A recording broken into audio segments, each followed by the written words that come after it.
हाय.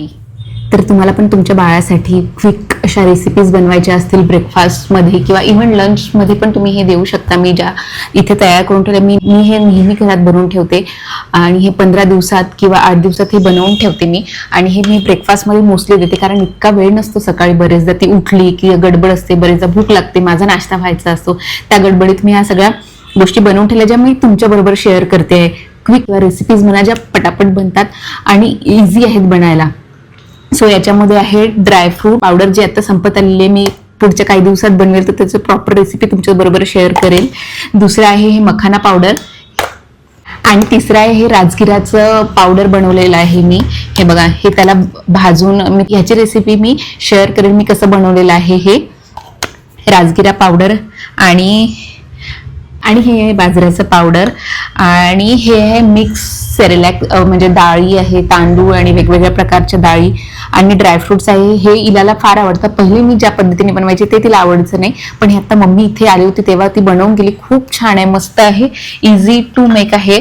आणि हा रवा आहे छान तुपात भाजून ठेवत असते मी नेहमी. हा भाजलेला नाही, भाजायसाठी काढून ठेवलेला आहे आता, पण तुपात भाजून ठेवा तुम्ही. 4-5 दिवस आठवडाभर हा आरामात चालतो, इव्हन जास्त दिवस पण चालतो जर तुम्ही फ्रीजमध्ये स्टोअर केला तर.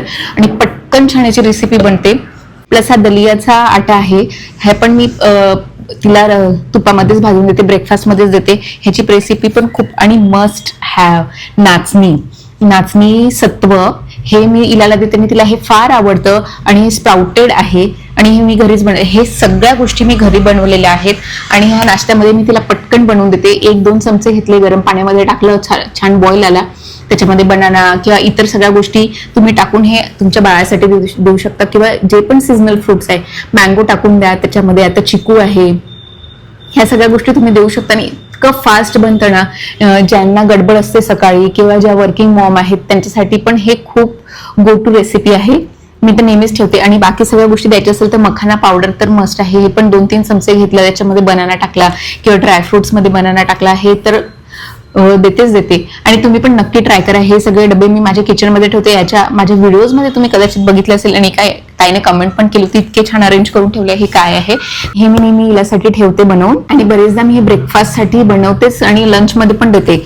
जसं नाचणी सत्व झालं, याच्यामध्ये पंपकिन किंवा अशा बऱ्याचशा भाज्या, याची मी दुसरा नेक्स्ट व्हिडिओ बनवेल जो मी तुमच्यासोबत शेअर करेल.